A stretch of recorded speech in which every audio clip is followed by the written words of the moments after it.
All right, everyone. Welcome once again to the Faces of Business. I'm your host, Damon Pistolka, and I am so happy because I've got Scott Shumway with me here today. Scott, awesome to have you. Great to be here, Damon. So good. Man, it's going to be fun. I mean, It is going to be fun. we're a couple minutes late because we just got going and it couldn't stop. So, but it's awesome to have you here now, Scott.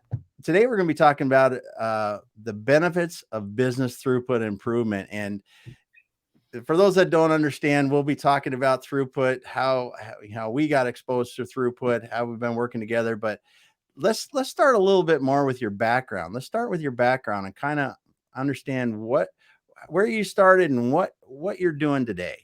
Okay, great. That's a good question. I love Genesis stories because they're always like so interesting about how somebody got into what they're doing. Yeah. So Yeah. back in 92, I was going to school. I went to Brigham Young University. And if you remember in 92, when people were getting out of college, they were not finding jobs. You remember that? Yeah. It was Yeah. like, Yeah. that was a bad time. Yeah. Uh, but this is the worst time. I don't know. Anybody get a job now, right? Yeah. Yeah. So I was actually studying graphic communications. I wanted to go into the printing industry. For some reason, it just like really spoke my language. Mm-hmm. And so a series of really amazing events that we don't have time to get into got me out to Wisconsin. In fact, I met the president of a company in Wisconsin. He was the president of a company called Suttle Press. It's in Waunakee, Wisconsin, just north of Madison. Okay. And it was Suttle Press at the time. It's now Suttle Straus. It merged with another company. He walked up to me. We met each other in Louisville, Kentucky, and he says, "Hey, he was impressed with what I was doing. He says, "You ever thought about living in Wisconsin?" I said, "I don't even know where Wisconsin's at." Yeah. I said, "I know it's cold. Yeah. And I know it's like in the upper Midwest." And he says, "No, really, I'm totally interested in bringing you on." So I left school and I moved to Wisconsin and started my first job there. And it was as a pre-press operator. The very first thing, this guy, John Berthelsen is his name, and I'm forever indebted to him. He handed me a book, and the book is The Goal. I think you have a copy of it on your desk. Yeah, I You do saw it right actually. there with you? We dug it There out it is. because Yeah, there you go. there it is. Got it up there on Yeah. the screen. If people haven't seen it, I think this thing was printed. It was printed a while ago. I just know that. 84. I think 84, Yeah. something like that. Yeah. So Yeah. he hands me a copy of that book and he says, if you're going to work for me, you need to read this. Yep. Now, I had not been trained in the theory of constraints, which is what that book is all about. And I read that book and it's something in my head clicked. It's just as I read it, I was like, oh my gosh, this is amazing. So the very first thing I did is I took the principles of that book and I applied it to our pre-press department. People would come in and they would say, "Hey, we need a proof." And oftentimes, to get a proof back into their hands, it would take a week or 2 weeks, depending on the job. And after having read that book, I said, "Oh, so what's the bottleneck? What's the constraint? What prevents the proof from getting, when the customer drops it off, what prevents it from getting it back into their hands? And if we can shorten that time, we'll be better than any other printer out there." And people, because we, I'm going to offend every graphic artist out there and every every person that's in marketing. They're always procrastinating and they bring it at the very last hour, right? So Yeah. Yeah. there goes half your audience. Yeah. So they come in and I said, let's turn these things around faster than anybody else. And then they'll come to us because they need somebody to save them in the end. Yeah. I did. I went to work with the group of people that I worked with. We identified what the constraints were. We took the 5 focusing steps that are taught in the goal, Mm-hmm. identified the constraints, we exploited them, then we subordinated everyone and everything to the constraint. And it went from turning proofs around. On average, it took 5 to 7 days, depending on the size of the project, 24 hours. Wow. Bam, we Yeah. were getting out. We called it hot potato proofing. And it started a growth spurt in that company that was remarkable because we were able to turn things around so fast that when people were in desperate need of getting something printed, they came right to us because they knew we could get it out. And Yeah. so then I just took that ideology from the pre-press department and I said, how do we get things through the press room faster? And how do we get it through the bindery faster? How do we get it back to the customer? And so within, I don't know, I think that after a year and a half, I was then the production manager, moved out of the pre-press department. I was the production manager. And then another year went by, and then I was the vice president of manufacturing. And then I was the vice president of the whole entire company. Yeah. And was there 11 years. And we grew that business from 3 million to $24 million in 11 years. It was a ride to behold. It was Yeah. so fun. Yeah. And that's how I No. did it. I just used the principles and the theory of constraints. So that's what I live, breathe, and that just is my whole fiber of every being, of every fiber of my being. That's what I do. That's cool. That's cool Yeah. because it's for me, the theory of constraints started out somewhat similarly, but not in the same industry. I was exposed to them when I was actually running a company that we made checkout counters for grocery stores. We had Mm-hmm. we had a facility here in the Pacific Northwest, and we had one in Tennessee. And it, like you said, it changed the way you look at a multi-departmental manufacturing process. Yeah. And simplified things so much, because in there we were dealing with, well, they were made out of wood, but of course they had electronic components, and they had plastic that, trim and laminate and all these other things that all came together. But it was really amazing as we looked at it, and it didn't take very long. You realize that the entire business in both facilities came down to 4 CNC machining centers. Everything had to go through those, didn't they? Everything, every piece of Everything. custom Yeah. cut material Yeah. had to go through those. And Yeah. then of course in the days of, and we'll talk about this later, in those days, and that was in the early 2000s, everybody was thinking about efficiency, right? So Mhm. you would look at, oh man, just these little Lots pieces. of lean manufacturing. Yeah, lots of lean manufacturing without looking at it. And they would look at all these little pieces. Well, I can just fit them all over on these sheets, because they were 4x10 or whatever the heck size sheets of laminated wood or whatever the heck they were cutting. And the CNC router would cut the shapes out, right? Well, the engineers that were programming, they're like, oh, you can add all this stuff and we get this efficiency. We use the material so much better because we'll put parts all over.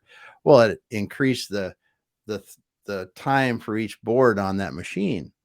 Well, those parts could be made on other simple pieces of equipment in other places in the facility. And after we got into it, we realized that was robbing us of about 40% of our capacity by doing all that. And what we did is we simply took them off and did one clean cut to get us kind of a square piece coming off the end if they wanted to use it. And those little pieces were made someplace else on the hand tools by, honestly, in the beginning, manual labor, until we got up to the volume where we needed another piece of equipment and could do it. But it was amazing what the throughput mindset did to do that. And to the day I left that company, we could almost predict our sales the next, well, not quite the next week, because we did a lot of work and cut our whip down, but by how many hours the machine ran in the last 72 hours. Yes. How much output the company would have. And that's out of 2 facilities, 200 people working off of 4 CNC machines. Yeah. And that's the kind of thing that you can figure out when you really understand throughput and your constraint in your business. It's interesting as you were describing the whole thing in my head. I see how sometimes we make wrong decisions in business, and that is, oh, I want to be more efficient with this part, right? So a piece of wood, and I want to get as many pieces out of that piece of wood. So they're going to throw it on a piece of equipment and get as much as they can. But then they're stacked up with like parts that they don't need because they used every square inch. But yet all that cutting reduced the throughput. In other words, the number of sellable units. Yeah. And so you can like cut off your nose to spite your face sometimes. Definitely. Thinking about efficiencies of parts that you're not even going to use. And yet they're saying, oh, we're behind, we can't get the products out, or these jobs are going to be late. You see that all the time where you make those wrong decisions. That's why the beautiful thing about not only the theory of constraints, but what you're calling, and you rightly called it, throughput. There's the throughput accounting versus cost accounting. And the big difference is you're tying throughput dollars to sales. You have to tie those two things together because throughput is a measurement of velocity, a rate over a period of time. Whereas cost accounting is just like a moment in time where you just take a number. One thing that happens quite often is we're going to get into the geeky part of the accounting. People, this is where you lose the other half of your audience. Already lost the first half because we'll lose the second half now. Yeah. You're like, I'm not having that guy back on. Yeah. With the cost accounting, somebody will run in, they'll say, I need to know the cost of these items. And so you like calculate it in that moment of time. Well, the materials cost this much and the labor is this much at this moment in time. But 2 weeks from now, you could have had there could have been a sale on the raw materials, which could have lowered the cost, which would change the average cost over a period of time. But the other more important one is maybe your efficiencies went through the roof. Maybe you were able to get more units out, and getting out 100 units in an hour versus 200 units in an hour completely changes that. The only way you can measure that is throughput accounting. You can't measure that in cost accounting. Yeah. Yeah. That is. Yeah. Well, there again, if we geek it out a little bit, the cost accountants never liked me. No, because I would always say, that one of the first things I did in that company and everyone since is everybody wanted job costing, right? Everybody wants to talk about every little piece, every little minute of time that people put in on something. And I was like, stop. Yeah. I don't care if you got the fastest thing to do it. It's like, I don't want to collect data if it's useless data. Yeah. And don't ask me that question again. Oh no. Oh no. What are we going to do? How are you going to know how much the job costs? I said, if I really want to know, we'll figure it out at a point in time. Like you said, totally. You figure it out at a point in time. But as someone that has to run a business, I run a manufacturing facility or a department. If you understand the throughput and you understand how much I spent to get that throughput, that's really all you need to know. Yeah. Did I do it right or not? If I'm thinking that if I got $10,000 worth of work through that and I spent $5,000 to do it, I made $5,000 in gross profit on that, or whatever you want to call it. That's really, if you can get that in the hands of the people that can make a difference, you're going to make a huge difference in your business. Totally. And you get them to think systemically, like about the whole business, because that's the important part is, you're operating an entire business. You're not operating a section of a business. Yeah. And if you can think systemically, you'll make a massive change to your throughput. Yeah. Yeah. Because what's lying around in every plant that I see, every place I walk into, there is excess capacity everywhere and people don't know it. What happens when the boss goes walking through? Everybody looks busy, but are they really busy? No, they just look busy, right? So everybody hides their excess capacity. One of the things I love to do is, when I go into an organization, I tell people like, hey, if you don't have something to do, I just want you to sit and play on your phone, text your friends, look at Instagram, get on Facebook. I need to know where the excess capacity is. And if you look busy and you're not, I can't, you're just hiding it. You're burying a resource that like if you're not doing something, everybody gets to have their phone with them. And that goes so contrary to modern manufacturing. Well, management just goes against it, but that's how I find excess capacity. It is. And that's the easy way because it's visual. You can see if there's excess capacity. It is. And you're right though. When you start to think of things, businesses in terms of throughput, the one thing that it's a universal concept. And the one thing I think, and I believe you've done this before too, is you can take throughput and go into many other businesses other than manufacturing. Yeah.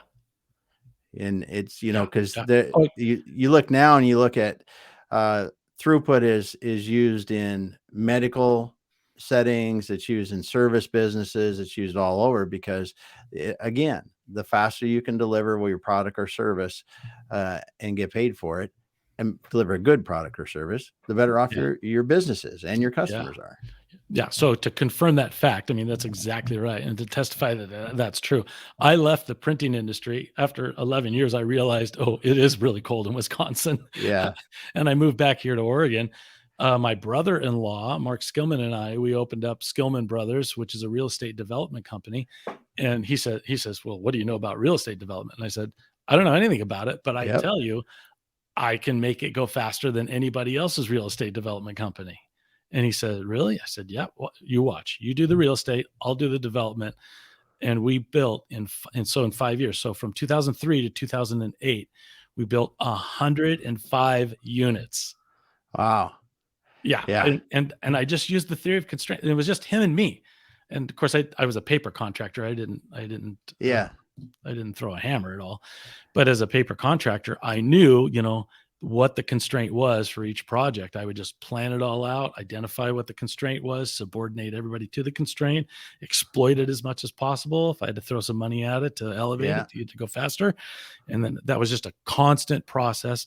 And we had it going on. We 105 units in 5 years. It was a nutty time. And then 2008 happened. Yeah. And that was the end of that. It's not, the real estate wasn't so good after 2008 for a while.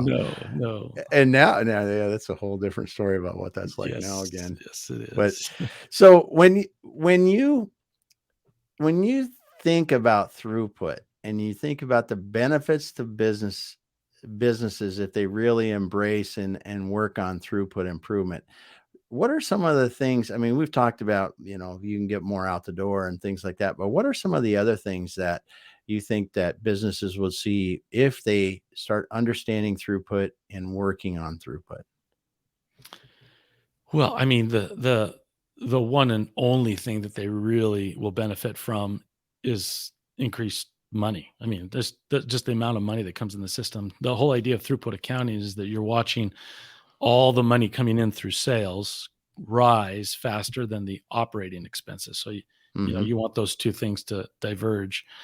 And when you talk throughput and you focus on the constraint of an organization and you harness the excess capacity that's naturally in every organization, your operating expenses stay exactly the same, right? If you can take advantage of all those of the excess capacity, but you can increase the amount of units that you're putting through the system, I mean, that just creates that higher profitability. So your net profit goes up. I don't think that you need to go anywhere beyond that by saying, you want more net profit? Let's use throughput accounting and let's use the theory of constraints to do that. The other cool thing about it is that it creates focus in lean manufacturing, and the principles of lean are amazing and great. The difficulty with lean manufacturing is that when you walk into a plant, they say, yeah, we're a lean manufacturing plant. They're applying lean everywhere. Yeah. It's like happening over there and over there. I mean, it's just like everywhere in the plant. And there's, you want to be as efficient as possible.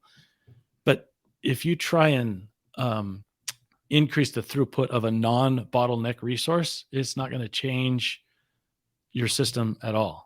It's like a chain. Like I always explain it like a chain. If you take a chain, it's made up of a bunch of links, right?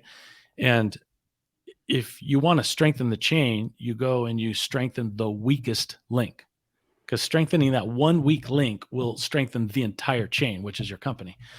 If you go and you say, well, I'm going to spend money and strengthen all of the links in the chain, it doesn't do a blessed thing except for the one weak link. I mean, when you change that one, you change the whole thing. But don't try and make something efficient that's not the bottleneck resource in your company. Yeah. You're just going to waste money doing that.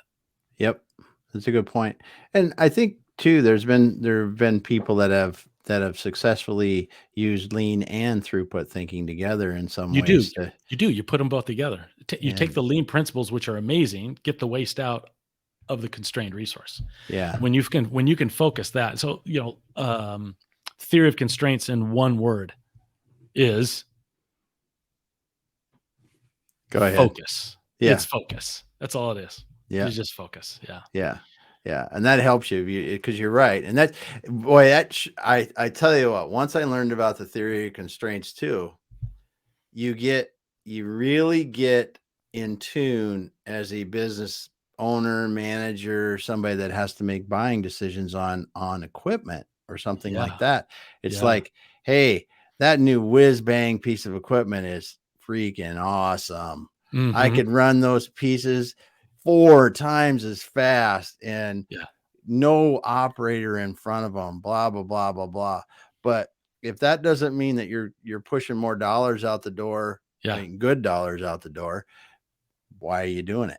Yeah, exactly. If it's not the constrained resource that determines the throughput of the entire system, do not spend a dime on that. And you see that all the time. They're like, yeah, that is an awesome piece of equipment.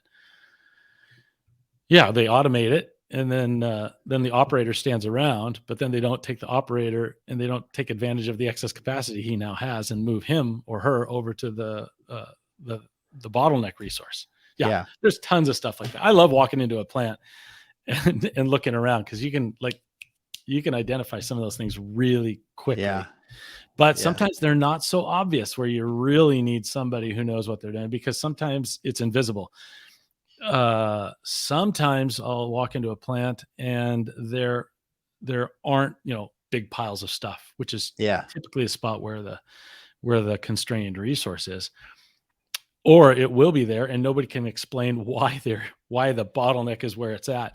And then all of a sudden you realize, oh, it's a policy constraint. I'll give you a really good example. Yeah, that'd be good. A really good example of that. So manufacturing plant, you walk in and you identify, oh, there is a bottleneck resource and it's right over there. And people know that it's the bottleneck. Everybody's like, that's the person that they're swearing at. Like, the majority of the foul language. Damon's a slow guy. That guy over there. Everybody's got their finger pointed at that person or that machine or that resource. Everybody knows. But then what happens is when it's lunchtime, the bell goes off and everybody gets up and goes to lunch. I'm like, wait, I thought you said that was the constrained resource over there. It is. Yeah. So why is it sitting idle? Because it's lunchtime.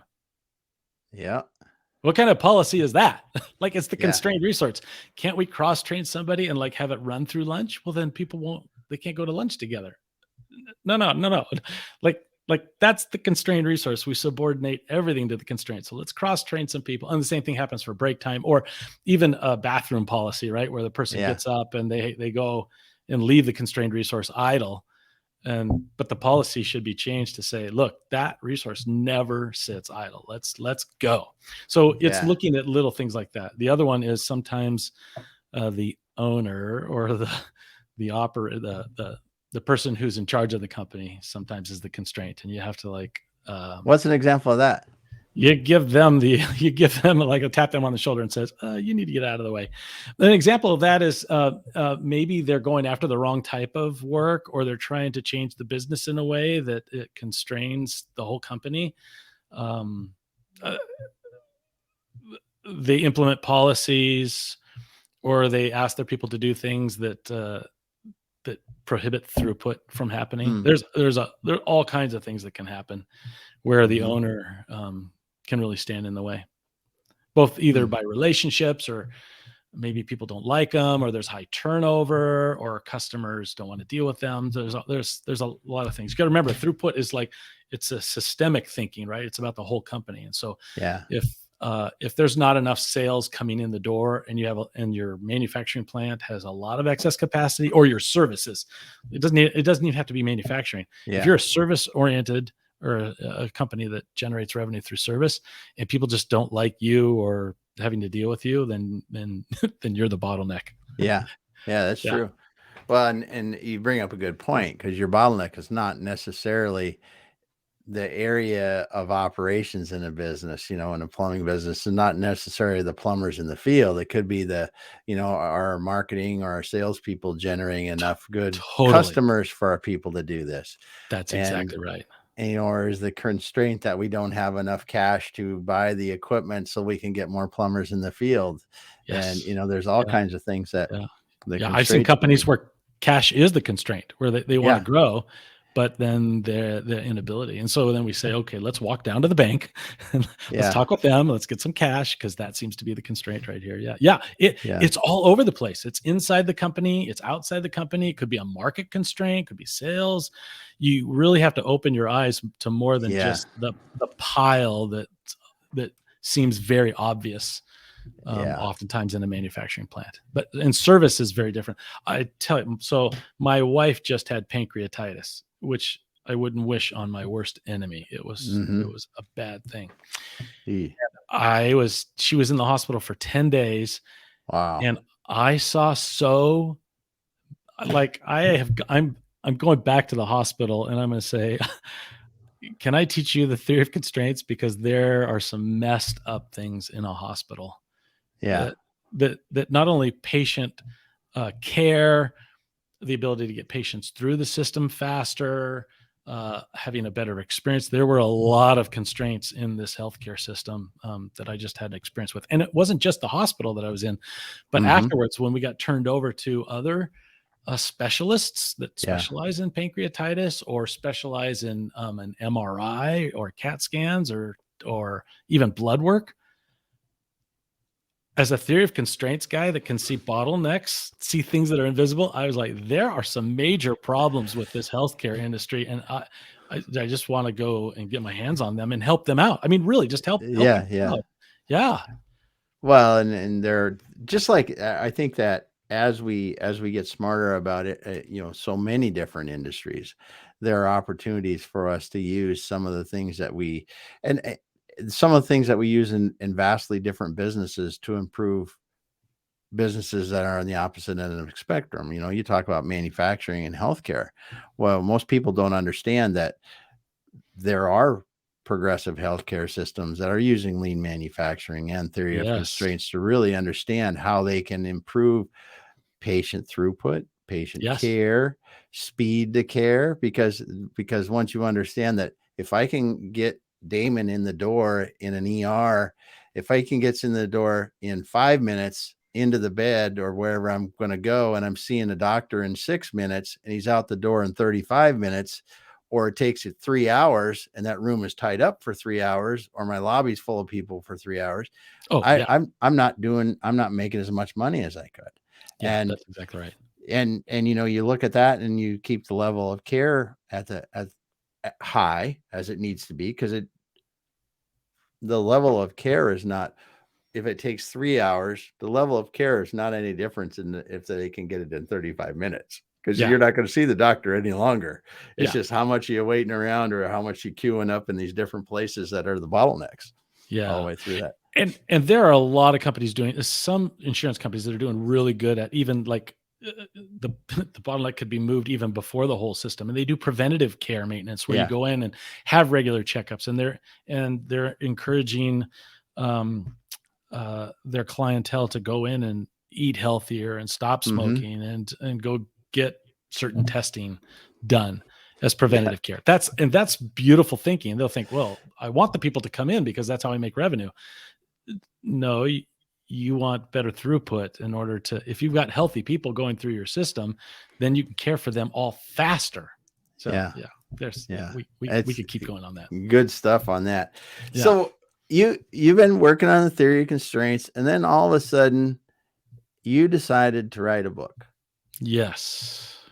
Yeah. So the book is called The Invisible Four-Letter Word. I have a prototype of it. It's not published yet. Yeah. So I'm in chapter 8 of 9 at my with my editor.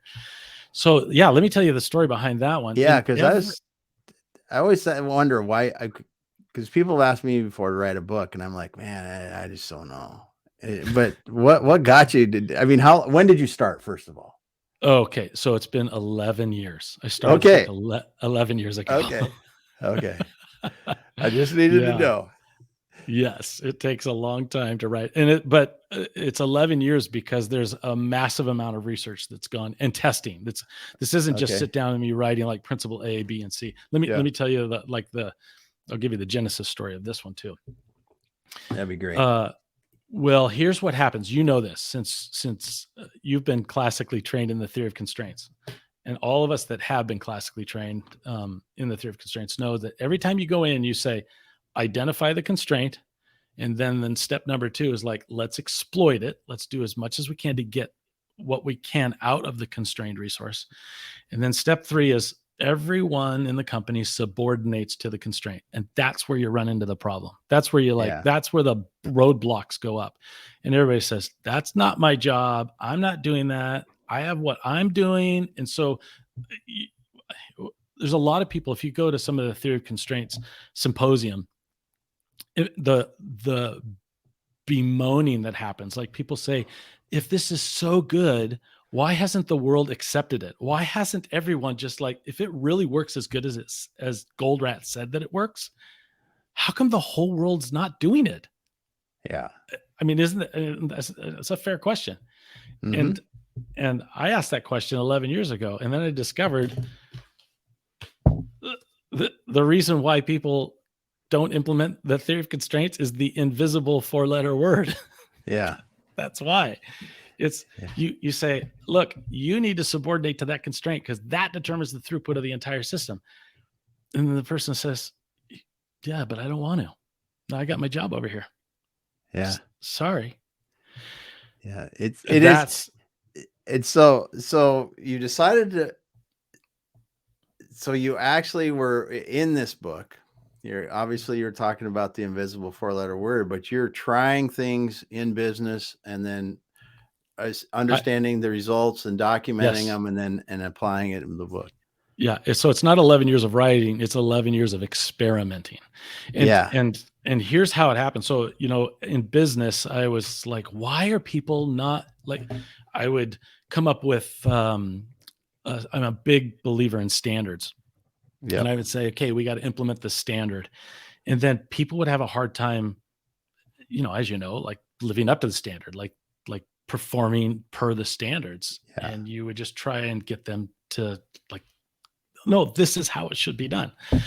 And there's always having to come back and to readjust and to fix those standards, which is good. That's the improvement process. A couple of years into it, what happened was I met a guy, a friend that came into my life, and he was an alcoholic, and he just descended into this crazy drinking binge. And it was awful. It was awful for him. And because he was so close to me, it was a terrible time in my life because I was connected with him. Mm-hmm. And one day he stole my truck to go buy some alcohol. He didn't tell me. He went and got it. And then my truck was missing. I came home at night and I'm like, where's my truck? And then I realized this guy has it. And I literally drove 3 or 4 hours that night around town trying to find. I went to every place that I thought where he might be, and finally found him in a parking lot, completely passed out, having drunk 3 full bottles of vodka, the cheapest vodka, just disgusting. Yeah, passed out. The very next morning after we sobered him up, I sat him down, and it took us hours. And I said, why? What is going on? That you shouldn't be doing this. And we've had massive discussions. Why? And then he said, he just said, I can never get what I want in life. And then my little light bulb went off in my head. I'm like, oh, that's the problem.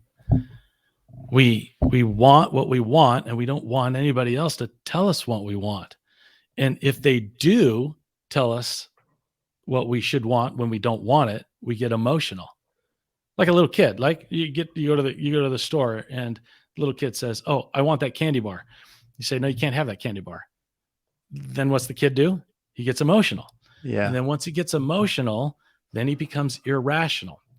And what I discovered, and I sat down with some psychology friends, is that there's this thing in your brain called the amygdala, and it gets hijacked. So what happens is it's the part of your brain that is the logical thinking process, and you're logically thinking until emotion overcomes it, and then it stops working. It doesn't think anymore. It just is. You're just emotionally hijacked, and you don't think anymore. You just react. So if you don't get what you want, then you become emotional. Once you become emotional, you become irrational, and then you justify certain actions, which is the 4th step down.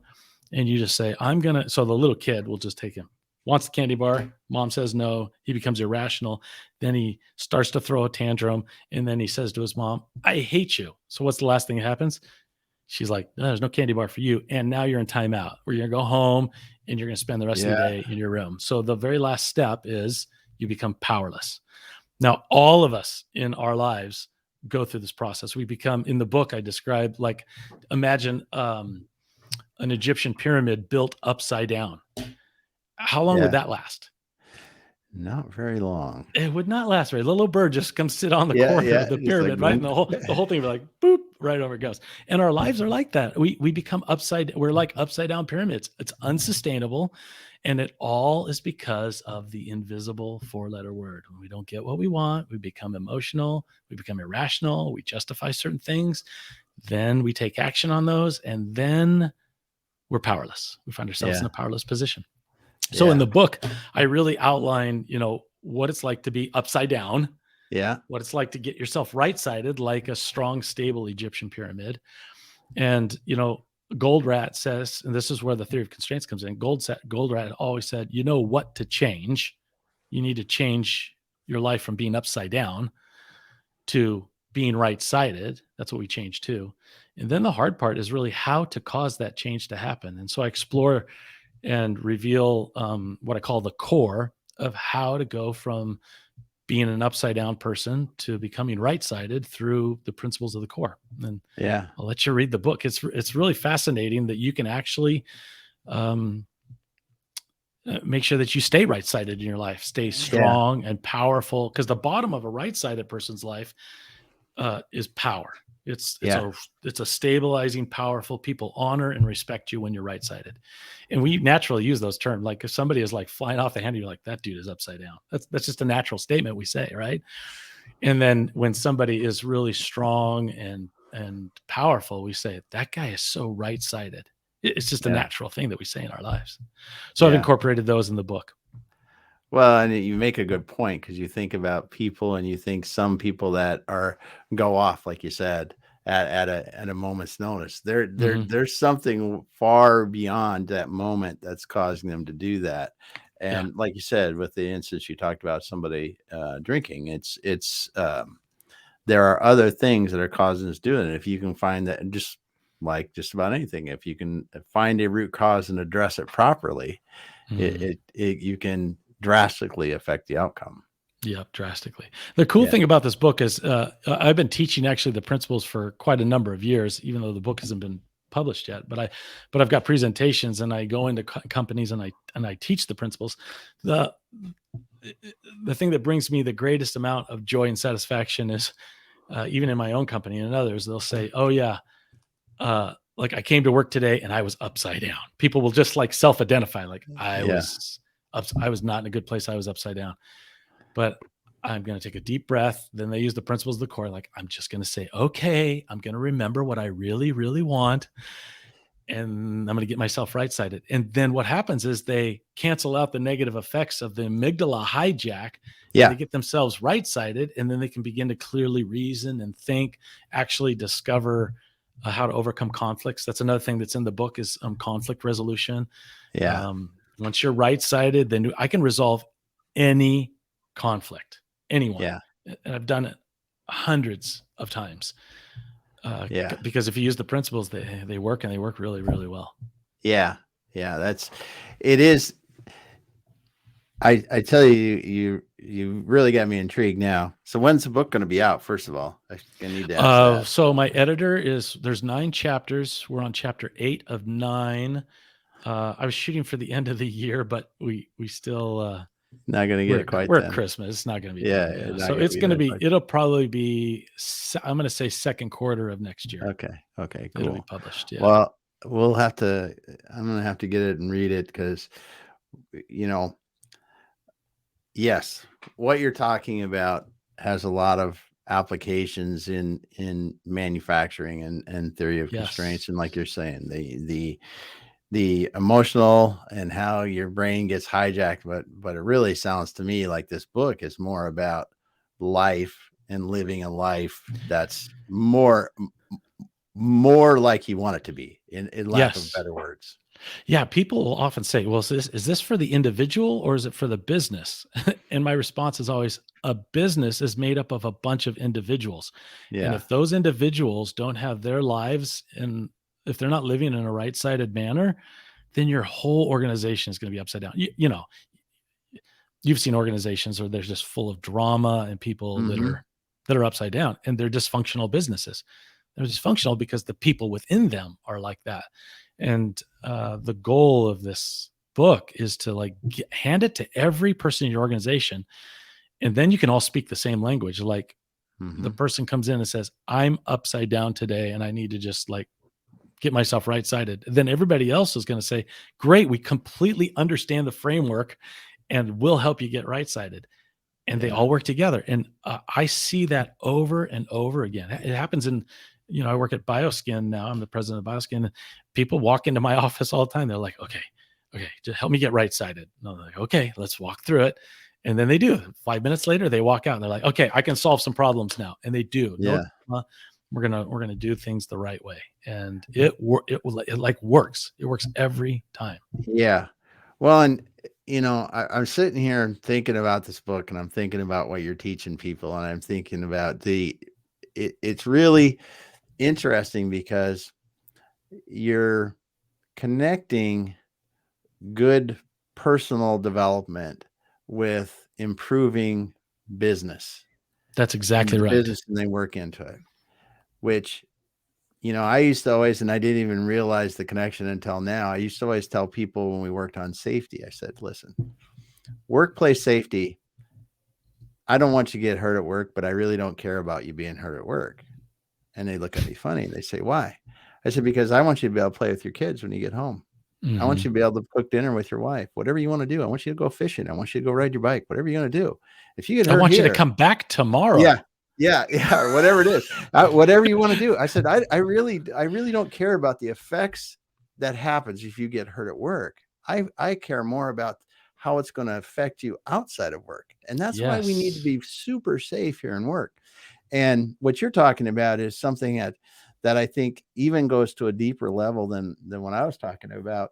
Is that when you can make a person more whole or more stable, I'll just use a Mhm. different word, Mhm. not whole, but Mhm. that's whole wasn't the right word, but stable, so Yeah, that they have a way to deal with more things in a different way, more positive, that when they come to work, they're going to be more stable when they walk in the door. They were more stable last night when they were talking to their kids, their wife, their friends about whatever's going on. They deal with those problems much differently because now they have totally. a framework to deal. Because you go back up a little bit and you go to, we aren't taught these things, right? We No, aren't taught these no, things. no. When you talk about personal development, you talk about really understanding how to uh, not creatively, constructively Mhm. solve problems in life. We're not Yes. really taught this stuff.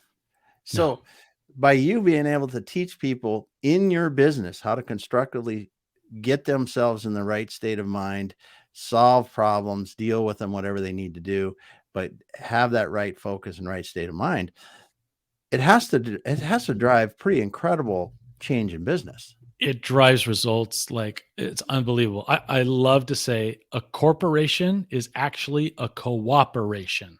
Yeah. Yeah. Corporation is It cooperation. A corporation is actually a cooperation. It's a Yeah. bunch of people working together. And you can have as many standards and policies and procedures, but if the people come to work and they are like mentally like Yeah. not right side, I'll just use Yeah. the principles from the book. If they're not right sided, if they're upside down, there's nothing you can say or do to get them. I mean, you could just like, this is the way the policy is, and then you turn around and walk away, and then they're using real life 4 letter words and calling you Yeah. things behind your back and sabotaging your equipment or the throughput or the Or person next just, to them. yeah, Or there's just yeah, so much stuff that happens when you can't do that, because if you teach people how to solve life problems hmm in general, hmm I don't care if you're an engineer, you're a manager of a department, or you're someone that's nailing two pieces of wood together on a construction site. you're going to do it better. If you've been able to solve that problem and it's not sitting there eating at you, lingering and making you feel like, just feel horrible or upset or whatever it is, you're going to be better at what you're doing then. And you're going to be happier and healthier. Yeah.